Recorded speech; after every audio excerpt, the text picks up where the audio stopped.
Welcome to Samba Samba. Enjoy the video. You start by confirming implant stability and immediate safety.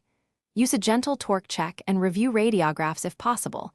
This tells you whether to proceed. Once done, inspect soft tissues and the crown type because your approach depends on screw-retained versus cemented crowns. Assemble necessary instruments now: crown remover, explorer, cotton, and temporary cement. Make sure infection control is active and explain to the patient the brief steps. Doing this upfront saves trial and error later. You proceed to removal and detailed inspection. If screw-retained, carefully back out the screw with the matching driver and record torque. This prevents over-tightening on replacement. For cemented crowns, lever gently with an explorer and consider a crown remover to avoid fracture. Once off, clean and inspect the abutment, threads, and internal crown surfaces for cement, wear, or damage.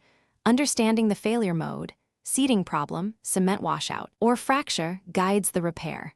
Clean all surfaces. Now you repair and reseat the crown. For minor chips, use bonded composite and polish. For loose cemented crowns, reline with temporary cement and check occlusion. If screw-retained, torque the screw to manufacturer specs and consider a small amount of implant-grade thread locker when recurrent loosening occurs. Make sure to test occlusion and patient comfort before final instructions. If you encounter persistent mobility or pain, stop, reassess implant stability, and refer to a specialist, because continuing risks implant failure. Thanks for watching. Consider subscribing if we helped you.